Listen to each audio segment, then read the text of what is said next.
дар рӯзи аввали мавсими даъвати тирамоҳӣ ба артиш танҳо дар шаҳри душанбе ҳудуди 200 нафар ҷавонон довталабона ба комиссарияти низомӣ муроҷиат ва ба сафи артиш пайвастанд.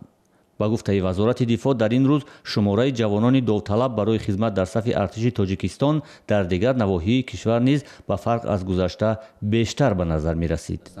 ва ин имконият медиҳад ки ба масъулини вобастаи давлати даъват беҳтаринҳоро ба сафи қуввои мусаллаҳ шомил намоянд ва комиссияи тиббӣ метавонад ки барои хизмат намудани ё ин ки барои шомил намудани шаҳрвандон ба сафи қуввои мусаллаҳ беҳтаринҳоро интихоб намояд.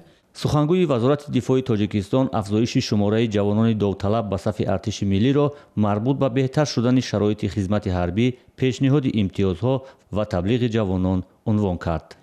шаҳрвандони сину соли қабл аз хизмат ба тариқи комиссариятҳои ҳарбӣ ба қисмҳои низомӣ дидан менамоянд ва бо чашми сард, яъне бо чашми худ омада аз шароити будубоши хизмат дар сафи қуввои мусаллаҳ шинос мешаванд.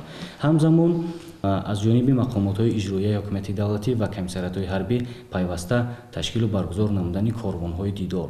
ин дар ҳолест ки солҳои қабл шурӯи даъват ба сафи артиш миёни ҷавонон ба истилоҳи русии аблава маъруф буд.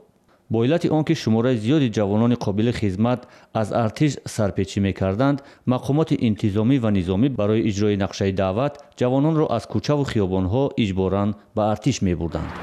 аммо баъд аз хатми донишгоҳ чунин даъватнома ман умуман аз комиссарияти ҳарбӣ нагирифтам ва ба рӯстаи аблава ба хизмати ҳарбӣ рафтем ва як соли қарзи фарзандимонро ада кардем. аммо вазорати дифои Тоҷикистон мегӯяд, афзоиши шумораи ҷавонони довталаб барои хизмат дар сафи артиши миллӣ дар ин мавсим ба ҷалби иҷборӣ зарурат боқӣ намегузорад.